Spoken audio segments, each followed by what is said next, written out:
and the mythical mastery of Caitlyn Clark continues. With the first pick in the 2024 WNBA draft, the Indiana Fever select Caitlyn Clark, University of Iowa.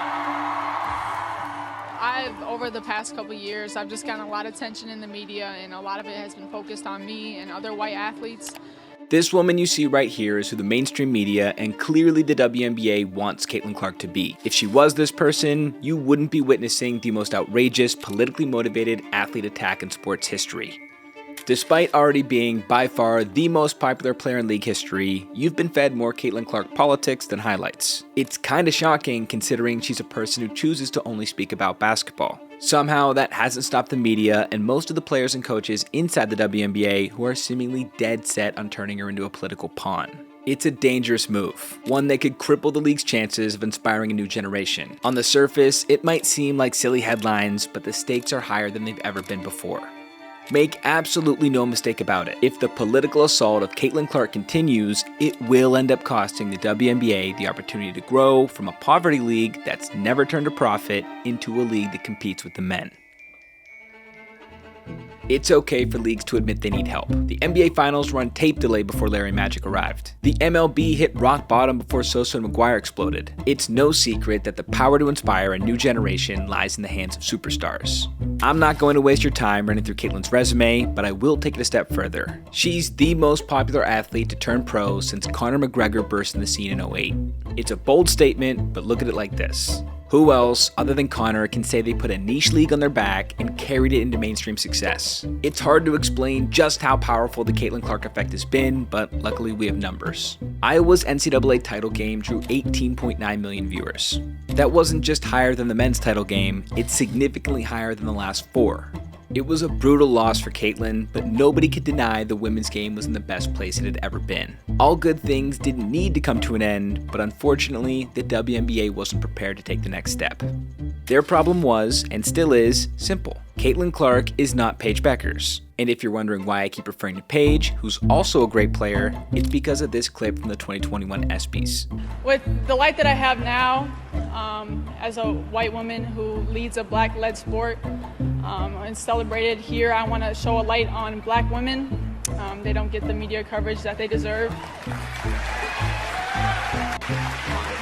They've given so much to this sport and the community and society as a whole, and their value is undeniable. And in the WNBA last season, the postseason awards, 80% of the winners were black, but they got half of the coverage as the white athletes. So I think it's time for change. Paige set the tone with that speech. Everything she said came from the heart. The reality is, though, not everyone is an activist or wants to use their platform to speak on societal issues. There's absolutely nothing wrong with that, unless your name is Caitlyn Clark. The only way a straight white superstar would be permitted to act in a league that's 70% black and 30% LGBTQ was to bend the knee, play the race game, and align with the politics. Caitlyn just wanted to play basketball, and luckily, we were still in the honeymoon phase after the title game. The political assault had yet to begin, and the basketball world was anxiously awaiting for Caitlyn's pro debut. Could she deliver the same energy? College had seen many superstars, but could she finally be the star who shined even brighter in the pros? The truth is, the honeymoon period was exceptionally short. The draft was only 8 days after South Carolina took down Iowa in the championship game. In the last few days leading up to Caitlyn's highly anticipated first step on the hardwood, there were red flags everywhere. The campaign against Caitlyn started from the very top. A'ja Wilson has dominated the W with back-to-back titles and MVP numbers. Despite her greatness, she has very little brand recognition. This has almost nothing to do with the race and everything to do with the concrete truth that some athletes are simply not marketable. This goes for all races. I'll use Mike Trout for example. He was by far the best baseball player in the world from 2012 through 2020, yet he was never the face of the game. No matter how white he was, he couldn't market to fans like white superstars who came before him. The narrative that black athletes, and to be more specific, female black athletes aren't marketable is backed by absolutely nothing. Michael Jordan is the most marketable athlete to ever live, and Serena Serena Williams has earned over $350 million off the court in endorsement cash while playing a non-major sport. Let me get back to A'ja here. Before the 2024 season, only 2 players in the WNBA signed signature shoe deals, Sabrina Ionescu and Breanna Stewart. When Nike inked Caitlyn to a $28 million signature shoe deal, A'ja Wilson kicked off the outrage by making these comments to the New York Post. "They don't see it as marketable, so it doesn't matter how hard I work. It doesn't matter what we all do as black women, we're still going to be swept underneath the rug. That's why it boils my blood when people say it's not about race, because it is." The league's best player kicking off a race war with the league's savior is not only outrageous, it's bad for business. Turns out the media and many players had been itching to echo A'ja's statement, but they took it a step further. Some claimed her race and sexual orientation weren't just driving her popularity, but actually holding others back. Now, you can't bring up a race war in sports without Jemele Hill inserting herself. Ironically, she's the perfect example of why sports does not need to be political. Jemele found out the hard way. Her racially driven ESPN show, The Six, fell flat in its face and was canceled in less than a year. That didn't stop her from dumping fuel on Caitlyn's non-existent politics, though. In an interview with the LA Times, she mentioned several times how Caitlyn's popularity plays a role in, quote, erasing black players. It's an especially head-scratching suggestion, considering Caitlyn's rivalry with Angel Reese has unquestionably assisted in making her a bigger star. Kim Tran, who runs a popular account on X, echoed this by writing, "The WNBA is an activist league. Clark's silence is out of place because Brink and Becker's the norm. In the W, players demanded police accountability before Kaepernick knelt. Entire teams protested white supremacy. There's a social justice council fighting anti-trans laws." The subtext was simple. In order for the WNBA to accept you, they needed you to be black, LGBTQ, or a social activist. Preferably all 3. Caitlyn Clark has never been one of them and repeatedly makes her focus on basketball very clear. I wonder from your standpoint how you feel about people using your name in whatever culture wars or whatever wars they're fighting. How do you feel about that? It's not something I can control, so I don't put too much thought and time into thinking about things like that, and to be honest, I don't see a lot of it. I'm just here to play basketball. I'm here to have fun. I'm trying to help our team win. Obviously, we've won 3 games, and we feel like we've been in a position to win a few more than that. And my focus is on helping us do that. But I don't pay much mind to all of that, to be honest. As you can imagine, that interview did not sit well with the W. Connecticut Sun guard Dejanay Carrington exploded in response. "Dog, how can one not be bothered by their name being used to justify racism, bigotry, misogyny, xenophobia, homophobia, and the intersectionalities of them all as nuts? We all see the shit, we all have a platform, we all have a voice, and they all hold weight. Silence is a luxury."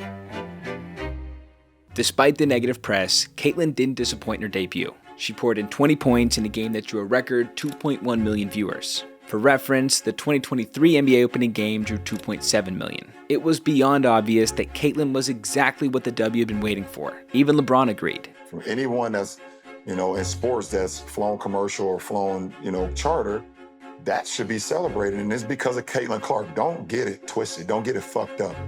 Caitlyn Clark is the reason why a lot of great things is going to happen for the WNBA. But for her individually, I don't think she should get involved on nothing that's being said. Just go have fun, enjoy. Instead of LeBron's powerful endorsement easing the political assault, they turned up the heat. Hashtag the W is more than one player started trending on X. None of it made sense. For years, the W clamored for national media coverage, and as soon as they got it, they spit on it. Instead of embracing the attention from someone like LeBron, players and coaches railed the media for only discussing Caitlyn. Angel Reese had this to say. "I'll look back in 20 years and be like, yeah, the reason why we watching women's basketball is not just because of one person, it's because of me too, and I want y'all to realize that." Angel isn't wrong here. She is a big name, and stars before her paved the way, but no stars ever shine like Caitlyn's, and it didn't sit right with those at the top. Cheryl Reeves is the coach of Team USA. In a now-deleted tweet, she responded to the WNBA's post about the Fever by mentioning that the Sky and Lynx play as well. Naturally, she punctuated it with hashtag 12 teams and hashtag the W is more than one player. Reeves is not so coincidentally also the same coach who left Caitlyn off the Olympic roster. An extremely controversial and pivotal move in the campaign against Caitlyn. At least up to this point, nobody had debated Caitlyn's greatness on the court. Reeve went there. Now, anyone with eyes can see she's at least good enough to make the roster and get some run. If the people at the top truly cared about growing the game as much as they claim to, the first move they'd make would be putting the biggest draw in the history of the sport on the team so she can showcase her skills on a global stage. It's a no-brainer. Of course, we quickly learned the decision had nothing to do with skill. Two anonymous US basketball veterans reported that a major factor in the decision to snub her was the potential negative reaction of her millions of fans after they saw her limited playing time on a stacked roster. It's another way of saying Caitlyn is so popular that she cannot represent her country. Coach Reeve denied the reports and claimed that Caitlyn's absence at the senior national camp drove her decision. She added that she wasn't familiar enough with her, but let's dig in there for a second. Skipping basketball activities doesn't sound like Caitlyn. Why would she do that? After looking at the calendar, the picture becomes clearer. The camp in question was held at the exact same time she was leading Iowa to back-to-back national championship appearances. Seems like a pretty good excuse. So to clarify here, she can't play for Team USA because she became too famous after winning too much in college. She can't be the face of the league because she's white, straight, and not a social activist. Those are the Caitlyn Clark rules. The most damning piece of this entire media assault is how clear it is that those who choose to speak against her don't watch the league. I dare you to find a clip where they break down Caitlyn's playstyle or dive into her stats. The media could easily discuss how she's the fastest woman in league history to 200 points, 75 rebounds, and 75 assists, but instead, we get some of the most brain-dead takes of all time. Even from people like Jason Whitlock, who are trying to point out the political assault. Have a listen and try not to laugh. In many respects, the obstacle course confronting Caitlyn Clark in the WNBA is more difficult than the path Jackie Robinson traveled integrating Major League Baseball in 1947. 2023 was by far the most popular year in league history. Everything was heading in the right direction. Viewership and attendance were both through the roof. The league was seemingly in prime position to hit the ground running when Caitlyn arrived. Even the men were on board and helping to pave the way with events like Sabrina's three-point shootout with Steph, which became the highlight of All-Star Weekend. They just couldn't help themselves. Instead of embracing the biggest superstar the game has ever seen, they attacked her. I mean that literally as well. Here's Kennedy Carter picking up a flagrant one from a meaningless hip check. Off to Carter, her jumper is good. Kennedy Carter now with 12 points off the bench. Now, so far, Caitlyn's star power has been so strong that the league has still found success despite the distractions. Not everything is great, they're still on pace to lose $50 million this year, but the Caitlyn numbers are in, and they are shocking. 33% of the total league attendance has come from games that Caitlyn plays in. The Fever lead the league in road attendance, averaging more than 4,000 fans per game, and their home tickets have more than doubled in price. The numbers are amazing, but the common denominator is obviously Caitlyn. Sure, the W is more than one player, but there's only one player that moves the needle. Caitlyn is the one who's inspiring an entire generation of girls, but the sad reality is, when you're determined to transform sports into a game of politics, you turn off a large number of fans. Simply put, the W is not in a position to turn off any fans. Despite what the mainstream media believes, the percentage of people who prefer their sports without a race war is infinitely larger than those who do. For many athletes, sports is about competition, and for many fans, sports is their escape. Now, I'm not saying they can't turn it around. Caitlyn is definitely talented, popular, and intelligent enough to weave her way through this mess, but they're shooting themselves in the foot.